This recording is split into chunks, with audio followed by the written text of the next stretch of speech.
El 90% del éxito consiste básicamente en insistir. Hoy estará con nosotros la doctora Marian Rojas Estapé con una excelente conferencia.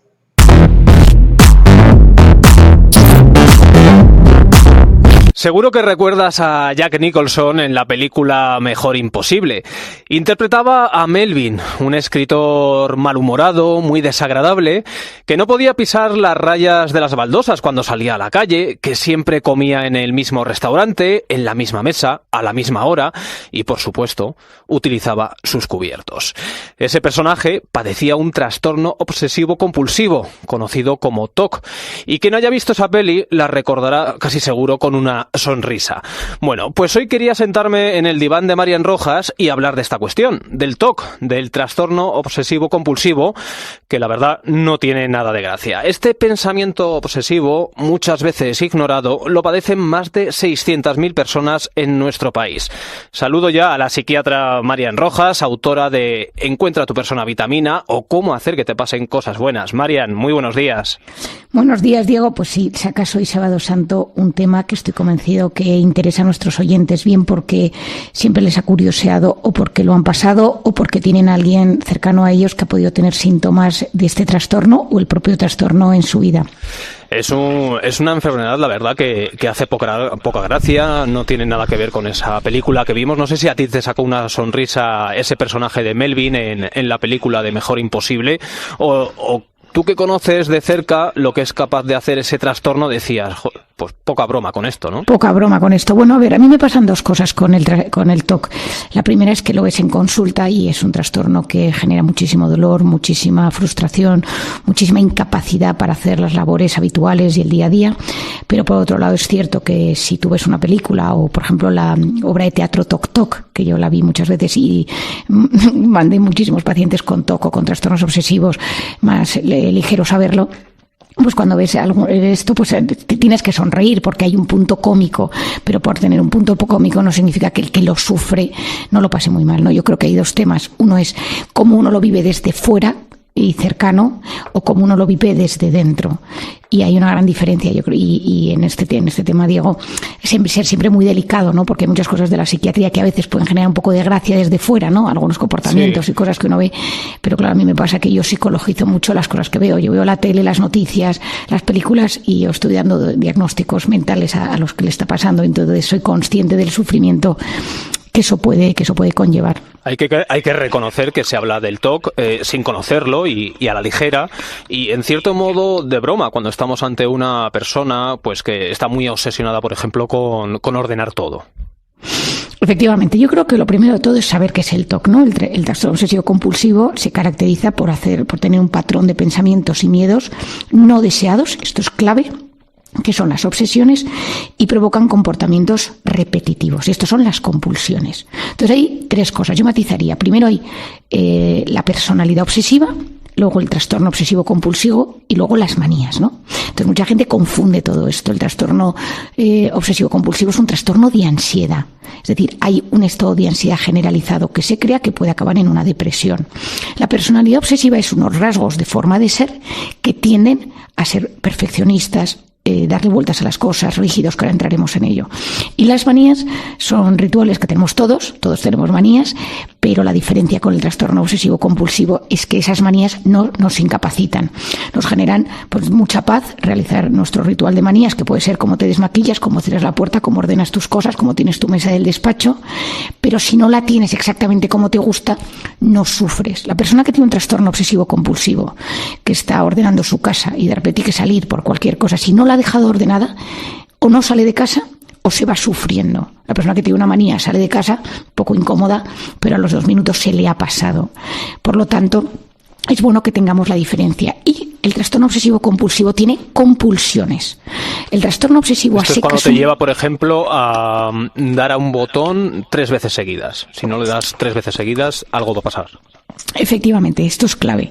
En el pensamiento obsesivo, que puede ser una cosa muy, muy, muy frecuente, no siempre va acompañado de una compulsión. Una persona puede estar obsesionada con un tema, con algo que ronda su cabeza, con una persona, con algo, con el orden, pero la compulsión es cuando tienes que hacer algo al respecto para solucionar ese pensamiento obsesivo. Es decir, si no haces ese acto, el pensamiento no desaparece. Y entonces cuentas, baldosas, cierras la puerta de cierta manera, la ventana, el gas. Es que yo me acuerdo del gas de cuando estaba en el hospital, que era muy típico. Te tienes que lavar las manos. El síntoma más frecuente del trastorno obsesivo compulsivo es la limpieza. Y esto se ve en el lavado de manos. Un paciente con un trastorno obsesivo compulsivo muy frecuentemente tiene las manos agrietadas de tanto que se las lava, porque hay obsesión de contaminación y de limpieza. El COVID fue un drama, quiero decir, Diego, el COVID fue un drama para las personas con TOC. Y yo cuando empezó la pandemia y el gel y las mascarillas y la distancia, yo recuerdo llamar a mis pacientes que tienen los trastornos obsesivos más severos y acompañarles de forma muy, muy cercana, porque muchos de ellos se desestabilizó por completo. Porque este TOC que acabas de mencionar, el de la contaminación, es uno de los más extendidos, por llamarlo de alguna forma, pero que puede desencadenarlo algo, una causa o alguna desgracia que hayan vivido en algún momento. Sí, el tema, mucha gente se pregunta, ¿no? ¿De dónde viene el TOC? O sea, uno nace con TOC, uno lo desarrolla. Bueno, lo primero es que eso es multifactorial, como tantas enfermedades. La parte genética, es decir, es muy, muy frecuente que de un padre o de una madre con un trastorno obsesivo compulsivo hay alguno de los hijos con síntomas, rasgos o el propio trastorno. También hay factores culturales, sociales o educativos. Si tú tienes un padre muy ordenado, extremadamente ordenado o rígido o perfeccionista, por educación también puede pasar. Yo tengo el caso en consulta de un paciente mío que es adoptado y el padre tiene un TOC y el hijo, que genéticamente, lógicamente, no es hijo de su padre, pero el hijo ha desarrollado un TOC. Y entonces es por los hábitos que ha convivido en su casa. Y luego, si tú tienes rasgos de personalidad o genéticamente tienes más riesgo de tenerlo y pasa algo en la vida, que de repente pues te pasa algo y una infección, ¿no? Lo pensaba yo con una paciente que desarrolló un TOC muy severo cuando su hijo en un parque de la ciudad, de repente tenía una herida, se le cayó la tirita, se le infectó la tirita y ella no se dio cuenta. Ella era muy ordenada y muy cuadriculada, pero no se dio cuenta y se infectó. Bueno, hubo que operarle y estuvo ingresado el niño con una sepsis, ¿no? Bueno, desarrolló un TOC de limpieza de gérmenes, cómo desinfectaba, cómo llevaba a los niños al parque, tiene 3, cómo los llevaba al parque, cómo les limpiaba, llevaba siempre toallitas, todo esto antes de la pandemia, y cómo, bueno, vivía angustiada siempre y al llegar a casa los desinfectaba con un jabón especial que ella había pedido que se hiciera en una especie de laboratorio y que generó un TOC muy severo y a los hijos les perjudicaba mucho porque, claro, no podían tener una vida normal. Por lo tanto, si haber tenido un trauma y tener rasgos de personalidad obsesiva, pues puede hacer que desarrolles ese TOC y que tengas que recibir tratamiento para ello. Claro, ahí es donde entra esto que has llamado el factor miedo, que es un denominador común en todas las personas que tienen TOC. Efectivamente, o sea, el tema es que hay miedo, ¿no? El miedo es estrés, el miedo es ansiedad, el miedo es supervivencia. Y esto hemos hablado muchas veces aquí en la COPE, Diego, que cuando uno cree que su vida está en riesgo, lo que se activa es el cortisol, sistema de supervivencia, sistema de alerta, y hay un gran miedo. Y el miedo se apodera de ti y activas lo que se llama el trastorno de ansiedad generalizado, muy, muy frecuente en personas con TOC, porque te puedes contagiar, porque te puedes morir, y luego hay veces que no es un tema de contaminación, pero es que si las cosas no están ordenadas o yo no hago este ritual, algo malo puede pasar. Y esto es un pensamiento que es mágico, que es una cosa deliroide, que decimos muchas veces, porque es imposible, ¿no? Yo recuerdo una paciente con TOC que me decía: Marian, yo sé que si no bajo las escaleras de una manera como las bajo, en mi trabajo va a pasar algo malo durante el día. Entonces, si algún día, pues en la escalera se la estaban limpiando, por ejemplo, y estaba el señor de la limpieza, y tenía que bajar en ascensor, se angustiaba y no podía ir al trabajo porque tenía que volver a subir para bajar en escalera porque tenía la sensación que en su trabajo iba a pasar algo malo a alguna de las personas que estaban allí. Entonces, eso genera mucho miedo. Las personas con un TOC viven en un estado de ansiedad constante y esa ansiedad constante genera un miedo a la vida. Yo he tenido el caso de varios pacientes que hemos tenido que ingresar por incapacidad de salir de casa, incapacidad de ponerse la ropa porque la ropa puede estar infectada o puede estar sucia, ir por la calle y ver un perro y que el perro te lama o qué tal, y ya pues una sensación de enorme bloqueo. Es decir, el tema del TOC es que hay ciertos temas que se vuelven ingestionables. No tiene por qué ser todo. Hay gente que tiene un TOC de limpieza y otros de contaminación y hay de muchísimos tipos. Pero lo característico es que tienes un estado de alerta, de miedo generalizado ante la vida. La vida te parece un lugar de grandes riesgos. Y hay tantos tipos de TOC como de personas. Y me quería parar en uno o poner un ejemplo hasta dónde llegan, por ejemplo, este tipo de trastorno. Comentaba hace unos minutos con Paloma que hay el tipo TOC de contaminación, por ejemplo, una madre que perdió a sus sobrinos, si no me equivoco, de muerte súbita, dio a luz y a los 3 días desarrolló el TOC de la contaminación y era incapaz de tocar a su hijo durante 14 años. Bueno, hay casos, hay múltiples casos, ¿no? Cuando te digas que vas a la clínica y si hay algún psicólogo, psiquiatra escuchándome, sabe perfectamente que te sorprendes, ¿no? Y sigues viendo pacientes con TOC y sigues sorprendiéndote con activaciones. Yo recuerdo una paciente con un TOC muy severo que era por un abuso sexual y entonces ella sintió que en ese momento del abuso pues había sido muy sucio, había sido en un lugar horrible, se sintió forzada y a raíz de eso desarrolló un TOC y se pasó pues toda su vida con muchísimos problemas a la hora de tener relaciones de pareja.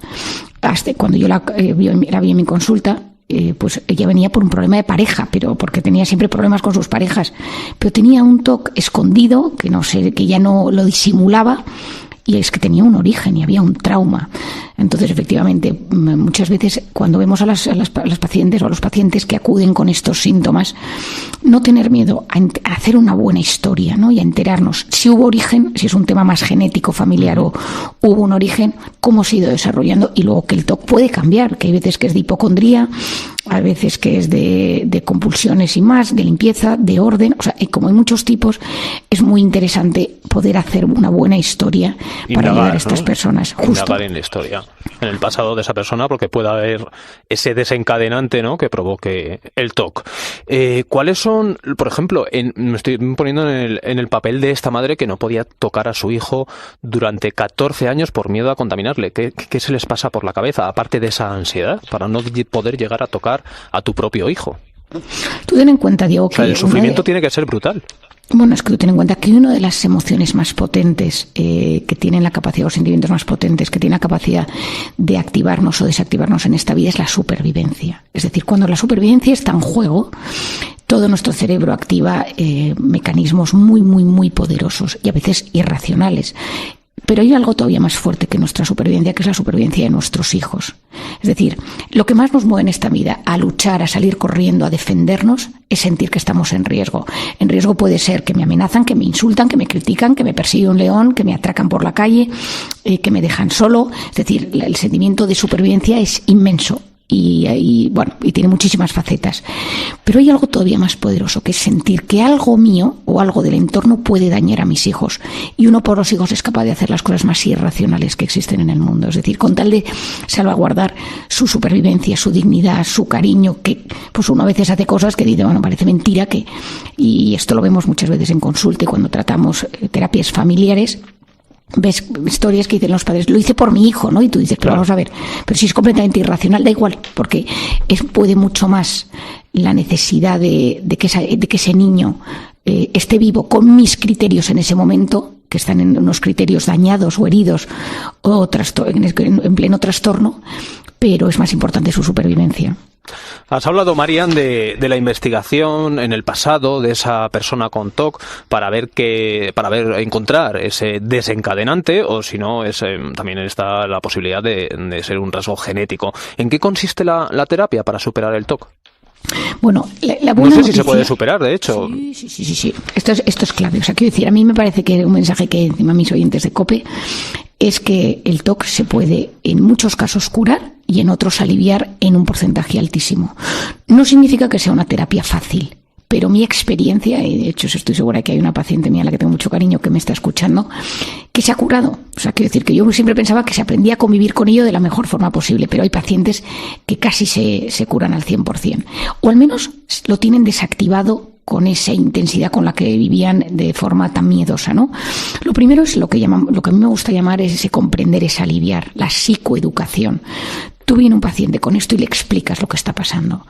Esto es un trastorno de la personalidad o esto es un trastorno obsesivo-compulsivo, esto te genera ansiedad, esto se originó aquí, los síntomas que tú tienes son estos, pasa esto, la compulsión, la idea, por ejemplo, que viene en tu cabeza, No te lo he dicho, Diego, pero hay un tema del trastorno que es las fobias de impulsión, que son pensamientos intrusivos en los que crees que vas a hacer daño a alguien, ¿no? Y las fobias de impulsión son muy angustiosas y hay mucha gente que lucha toda su vida contra esos pensamientos y a veces realiza acciones para evitar tener esos pensamientos, ¿no? Si toco esto, si digo tantas palabras, si sumo, si resto, si multiplico. Es decir, que es explicarles. La gente se siente muy aliviada cuando sabe que esto tiene un significado bioquímico, neurofisiológico, neurocientífico, psiquiátrico, psicológico, y que la persona que te lo está contando y tú dices, sí, yo sé lo que es esto tiene solución, esto se trata y te voy a decir cómo. Esa psicoeducación, ese comprender, ese aliviar es clave.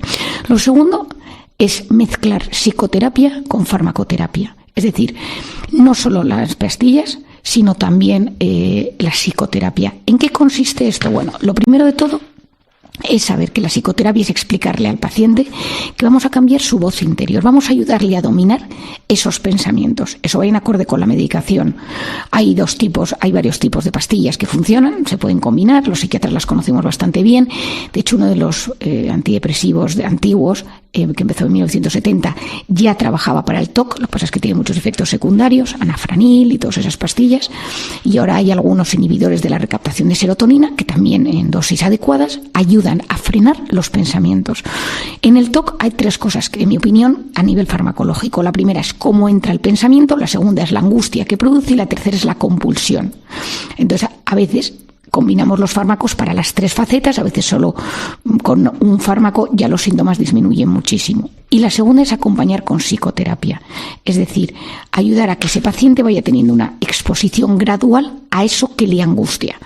Si es la suciedad, por hecho, estoy pensando en una paciente que vi la semana pasada, pues es ir poco a poco trabajando con ella microacercamientos a eso que le angustia, con una serie de palabras que tú te vas repitiendo y mientras te tomas la medicación. Es decir, tú te has tomado la medicación y dices, bueno, yo sé que esto me pasa. Cuando nosotros nos tratamos, nos hablamos, nos decimos las cosas desde la salud, desde saber que confío en que esto me está ayudando, hay una sensación de menos miedo. Te voy a dar un ejemplo que es mucho más light, pero es la gente que tiene miedo a volar, ¿no? Por ejemplo, yo. Bueno, pues digo, un día te lo quitamos, el miedo a volar. Es el candidato ideal. Diego, pues el miedo a volar. Irracional siempre... totalmente, ¿eh? Lo reconozco. Sí, pero bloquea. Entonces, yo recuerdo una de mis mejores amigas. Y genera una ansiedad los días previos a coger el avión que no te puedes imaginar. Yo volé con una de mis mejores amigas en un vuelo a Italia y le di un ataque de ansiedad en el avión y digo, entonces vino la azafata y digo, no se ha traído la psiquiatra para atenderle aquí en directo. Pero, por ejemplo, yo cuando una persona le ayudo a volver a volar, no le hago hacer Madrid-Brasil. Y una de las cosas que hago es vas a empezar a ver una peli de aviones. Tampoco le hagas volar a Bilbao, por ejemplo, ¿eh? No, pero le hago ir al aeropuerto. El aeropuerto tiene tela de Bilbao. No, pero vas haciendo acercamiento, exposición gradual. Es decir, no puedes, hay mucha gente que, y la antigua educación pensaba que a pelo lo que te cuesta, y esto ha hecho muchísimo daño, porque entonces el cerebro se bloquea el doble. Pero la exposición gradual a ese factor estresante con MDR por un lado, que yo lo utilizo muchísimo, que es esta técnica para desactivar traumas o situaciones de estrés, más el tratamiento farmacológico y más el pensamiento cognitivo que te va repitiendo, pues ayuda muchísimo. Y la realidad es que pequeñas victorias generan un subidón de autoestima brutal. Y hacer seguimiento cercano a estos pacientes, ayudarles, estar muy pendientes, porque ellos se sienten aliviados al saber que lo suyo tiene solución, que hay compañero, y te hacen la misma pregunta 1000 veces porque dudan, porque es parte, ¿no? La maladie de la doute, el tema de la obsesión, ¿no? Todo el día dudamos de todo, ¿no? Y ayudarles a gestionar tanto el pensamiento como la ansiedad que les produce el pensamiento y la compulsión que está asociada a ello. Te quería preguntar por último y muy rápidamente, Marian, ¿por qué el papel de la familia es vital en la recuperación de una persona con TOC? Bueno, yo creo que el papel de la familia en la recuperación de cualquier trastorno es vital. Es decir, el tener gente que te cuida y te quiere en un momento donde estás sufriendo es básico. Y bueno, Diego, esto no me lo has oído mucho, pero en un momento de miedo, en un momento de angustia estás intoxicado de cortisol. Y si la familia es vitamina, que digo yo que si la familia es gente que te cuida, me dices que vivo con mi suegra, que es terrible, ¿no? Y es la que me está cuidando, pues entonces no. Pero si tienes una familia que es apoyo, eso es oxitocina. Y sabemos hoy en día que la oxitocina alivia el dolor, que la oxitocina baja los niveles de cortisol, que la oxitocina es capaz de potenciar el sistema inmune, de recuperar el equilibrio físico y psicológico. Entonces, si esto lo haces con compañía, si lo haces con gente que te ayuda, tú tienes que acercarte a hacer esas terapias de exposición y las haces acompañado de alguien que te quiere y que te está diciendo no va a pasar nada, la posibilidad de recuperación es mucho mayor. Hacerlo solo, estoy pensando en un paciente que tengo que vive en el sur, que tiene un TOC muy grave y que me recae una vez o 2 veces al año con factores de estrés, pues vive solo, no tiene familia, pues yo siempre le busco alguna gente para que en esos momentos que me recae no se sienta tan solo en el tratamiento. Esa familia, la mejor terapia para superar cualquier trastorno. Marian Rojas, amiga, autora de Encuentra tu persona vitamina o Cómo hacer que te pasen cosas buenas. Muchísimas gracias por estos consejos para superar este trastorno obsesivo compulsivo, también llamado TOC o la gran duda. Gracias, amiga. Gracias, Diego. Siempre es un placer estar contigo. Un abrazo. Si llegaste al final de este video, dale me gusta, comenta, comparte y recuerda que solo tú eres el autor de tu propio destino.